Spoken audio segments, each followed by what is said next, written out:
এই মুহূর্তে গুরুত্বপূর্ণ সব আপডেট ও বাংলা সংবাদ দেখতে আপনাকে স্বাগত।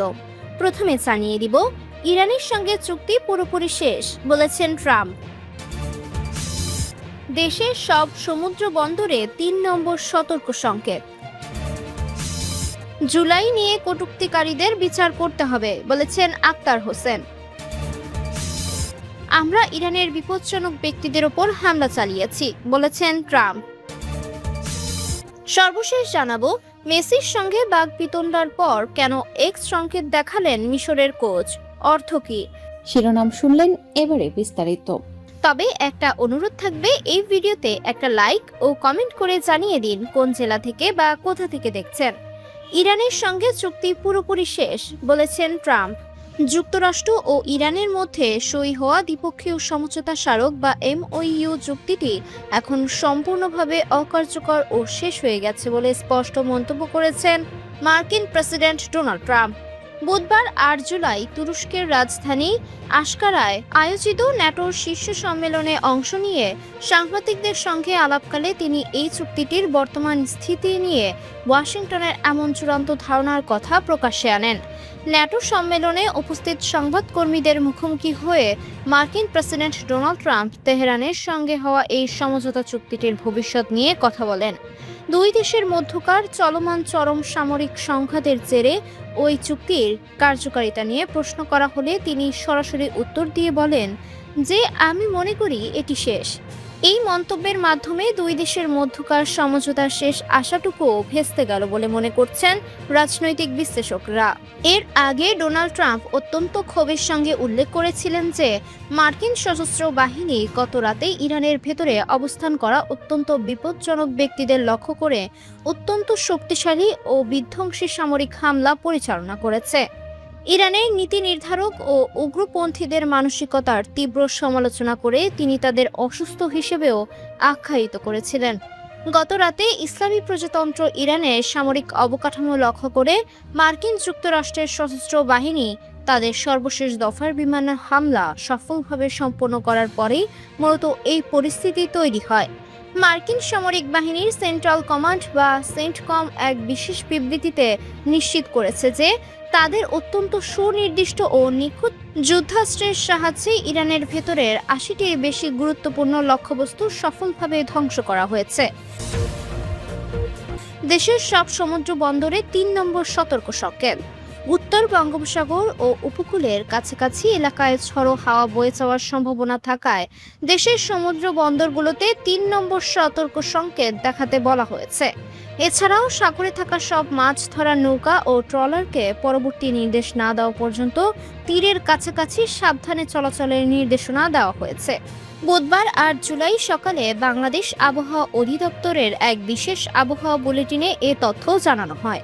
এতে বলা হয়, পূর্ব মধ্যপ্রদেশ ও তৎসংলগ্ন এলাকায় অবস্থানরত সুস্পষ্ট লঘুচাপটি উত্তর পশ্চিম দিকে অগ্রসর হয়ে বর্তমানে উত্তর পশ্চিম মধ্যপ্রদেশ ও তৎসংলগ্ন এলাকায় অবস্থান করছে। বুলেটিনে আরও বলা হয়, এটি আরও পশ্চিম উত্তর পশ্চিম দিকে অগ্রসর হতে পারে এবং ধীরে ধীরে দুর্বল হয়ে যেতে পারে। লঘুচাপটির প্রভাবে উত্তর বঙ্গোপসাগর ও তৎসংলগ্ন এলাকায় বায়ুচাপের তারতম্যের আধিক্য বিরাজ করছে। আবহাওয়া অফিস চট্টগ্রাম, কক্সবাজার, মংলা ও পায়রা সমুদ্র বন্দরকে ৩ নম্বর স্থানীয় সতর্ক সংকেত দেখিয়ে যেতে বলেছে। চট্টগ্রাম, কক্সবাজার, মংলা ও পায়রা সমুদ্র বন্দরকে ৩ নম্বর স্থানীয় সতর্ক সংকেত পুনরায় ৩ নম্বর বহাল রাখতে পরামর্শ দিয়েছে আবহাওয়া অধিদপ্তর। জুলাই নিয়ে কটূক্তিকারীদের বিচার করতে হবে বলেছেন আক্তার হোসেন। ছাত্র জনতার জুলাই গণ আন্দোলন নিয়ে কটূক্তিকারীদের বিচারের আওতায় আনতে হবে বলে দাবি করেছেন জাতীয় নাগরিক পার্টির সদস্য সচিব ও সংসদ সদস্য আক্তার হোসেন। বুধবার ৮ জুলাই রাজধানীর কাকরাইলে IDB মাল্টিপারপাস হলে ১১ দলীয় ঐক্যের আয়োজিত এক সেমিনারে এই কথা বলেন। জুলাই গণ অভ্যুত্থানের চেতনা, গণভোটের রায় বাস্তবায়ন এবং জুলাই গণহত্যা ও মানবতা বিরোধী অপরাধের বিচার এবং আমাদের বাস্তবতা শিরোনামে এই সেমিনার অনুষ্ঠিত হয়। সেমিনারে এনসিপির সদস্য সচিব আক্তার হোসেন বলেন, এই বাংলাদেশে কোনো জবাবদিহিতা ছিল না, নির্বাচন এবং বিচার ব্যবস্থাকে ধ্বংস করা হয়েছিল।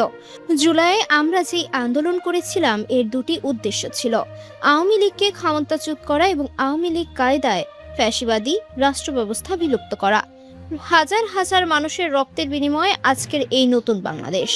আক্তার হোসেন আরও বলেন, সংস্কারের পক্ষে বিএনপি শুরু থেকেই গড়িমসি করে আসছে, সেই ঐক্যমত কমিশনের আলোচনা থেকেই। ভোটের পিআর অনুযায়ী উচ্চকক্ষ তারা মানবে না। নতুন বিচারিক প্রক্রিয়া, পিএসসি, দুদক নিয়োগ সহ বেশ কিছু সংস্কার মানতে নারাজ তারা। জুলাই আন্দোলন নিয়ে কটূক্তিকারীদের বিষয়ে এনসিপির এই নেতা বলেন, অতি দ্রুত গণভোটের রায় মেনে সংবিধান সংস্কার বাস্তবায়ন করতে হবে। অনেকেই মত প্রকাশের স্বাধীনতার নামে প্রকাশ্যে জুলাইকে কটূক্তি করছে, তাদেরও বিচারের আওতায় আনতে হবে। আমরা ইরানের বিপজ্জনক ব্যক্তিদের ওপর হামলা চালিয়েছি, বলেছেন ট্রাম্প। মার্কিন সশস্ত্র বাহিনী ইরানের ভেতরে অবস্থান করা অত্যন্ত বিপজ্জনক ব্যক্তিদের লক্ষ্য করে অত্যন্ত শক্তিশালী ও বিধ্বংসী সামরিক হামলা পরিচালনা করেছে বলে জানিয়েছে মার্কিন প্রেসিডেন্ট ডোনাল্ড ট্রাম্প। বুধবার ৮ জুলাই তুরস্কের রাজধানী আঙ্কারায় চলমান ন্যাটোর শীর্ষ সম্মেলনে উপস্থিত সাংবাদিকদের সামনে তিনি ওয়াশিংটনের এই সাম্প্রতিক ও বড় ধরনের বিমান হামলার বিষয়টি তুলে ধরেন। ন্যাটোর সম্মেলনে অংশ নেওয়া মার্কিন প্রেসিডেন্ট ডোনাল্ড ট্রাম্প সাংবাদিকদের মুখোমুখি হয়ে ইরানের নীতি নির্ধারক ও উগ্রপন্থীদের কঠোর সমালোচনা করে বলেন যে আমরা গতরাতে ইরানের অত্যন্ত বিপজ্জনক লোকদের ওপর খুব শক্তিশালীভাবে আক্রমণ করেছি। ইরানি কর্তৃপক্ষের মানসিকতা ও আক্রমণাত্মক আচরণের তীব্র নিন্দা জানিয়ে তিনি আরও যোগ করেন, তারা অসুস্থ, তাদের মধ্যে কোনো একটি সমস্যা রয়েছে। এর আগে গত রাতে ইসলামী প্রজাতন্ত্র ইরানের সামরিক অবকাঠামো লক্ষ্য করে মার্কিন যুক্তরাষ্ট্রের সশস্ত্র বাহিনী তাদের সর্বশেষ দফার বিমান হামলা সফলভাবে সম্পন্ন করে। মার্কিন সামরিক বাহিনী সেন্ট্রাল কমান্ড বা সেন্টকম এক বিশেষ বিবৃতিতে নিশ্চিত করেছে যে তাদের অত্যন্ত সুনির্দিষ্ট ও নিখুঁত যুদ্ধাস্ত্রের সাহায্যে ইরানের ভেতরের ৮০টির বেশি গুরুত্বপূর্ণ লক্ষ্যবস্তু সফলভাবে ধ্বংস করা হয়েছে। আমেরিকার এই বিমান হামলার সরাসরি জবাবে বাহরাইন এবং কুয়েতে অবস্থিত মার্কিন যুক্তরাষ্ট্রের অত্যন্ত গুরুত্বপূর্ণ সামরিক স্থাপনাগুলোর ৮০টির বেশি লক্ষ্যবস্তু লক্ষ্য করে একযোগে শক্তিশালী ক্ষেপণাস্ত্র ও ড্রোন হামলা চালিয়েছে ইরানের ইসলামিক রেভলিউশনারি গার্ড কর্পস বা আইআরজিসি। তেহরানের পক্ষ থেকে আজ বুধবার আনুষ্ঠানিকভাবে ঘোষণা করা হয়েছে যে মার্কিন বিমান হামলার উপযুক্ত জবাব দিতে তাদের নৌ এবং বিমান বাহিনী যৌথভাবে এই বিশাল পাল্টা সামরিক অভিযান পরিচালনা করেছে। মেসির সঙ্গে বাকবিতণ্ডার পর কেন এক্স সংকেত দেখালেন মিশরের কোচ? অর্থ কি? রেফারিং বিতর্কের ম্যাচে আর্জেন্টিনা জিতে গেলেও আলোচনার মূলে মিশর। গোল বাতিল, পেনাল্টি না দেওয়া এবং দলের পক্ষ থেকে ম্যাচ পাতানোর অভিযোগও এসেছে। ঠিক এই সময়ে সামনে এসেছে আরও একটি ঘটনা, মিশরের কোচ হোসাম হাসানের ক্রস চিহ্ন দেখানো। বুধবার ৮ জুলাই নিউজ ১৮-র এক প্রতিবেদন থেকে এ তথ্য জানা যায়। আর্জেন্টিনা ও মিশরের মধ্যকার রোমাঞ্চকর ম্যাচের শেষ দিকে ঘটনাটি ঘটে।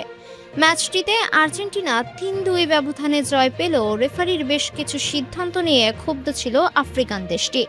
সামাজিক যোগাযোগ মাধ্যমে ছড়িয়ে পড়া ভিডিওতে দেখা যায় টাচলাইনে উত্তপ্ত বাক্য বিনিময়ের সময় মেসি হাসানের দিকে উদ্দেশ্য করে কিছু একটা বলছেন। এরপরই হাসান তার ২ হাত আড়াআড়ি করে এক্স আকৃতি তৈরি করেন। বর্ণবাদী আচরণের শিকার হলে ফিফার প্রোটোকল অনুযায়ী এই সংকেত দেওয়া হয়। তবে মেসি হাসানকে ঠিক কী বলেছিলেন সে বিষয়ে এখন পর্যন্ত কোনো অডিও বা আনুষ্ঠানিক তথ্য পাওয়া যায়নি। হাসান কিংবা ফিফা কোনো পক্ষই এখনো স্পষ্ট করেনি যে এই ভঙ্গিটি সরাসরি মেসি আর্জেন্টিনার সাইডলাইন নাকি দায়িত্বরত কর্মকর্তাদের উদ্দেশ্যে ছিল। বিষয়টিকে ঘিরে ধোঁয়াশা এক ম্যাচের অন্যতম আলোচিত ঘটনায় পরিণত হয়েছে। এর পরপরই তাকে হলুদ কার্ড দেখান ম্যাচের রেফারি। জানা যায় ২ হাত দিয়ে তৈরি করা এই এক্স চিহ্নটি কোনো সাধারণ প্রতিবাদ নয়। ২০২৪ সালে ফিফা নো রেসিজম বা বর্ণবাদ বিরোধী এই বিশেষ ভঙ্গিটি চালু করে। এর মাধ্যমে খেলোয়াড়, রেফারি বা দলের কর্মকর্তারা সরাসরি বর্ণবাদী আচরণের বিষয়ে সংকেত দেওয়ার সুযোগ পান। ফিফার নিয়ম অনুযায়ী এমন সংকেত পাওয়ার পর রেফারি খেলা থামিয়ে বিষয়টি খতিয়ে দেখবেন। বর্ণবাদী আচরণ চলতে থাকলে খেলা স্থগিত বা পুরোপুরি বাতিল করারও বিধান রয়েছে।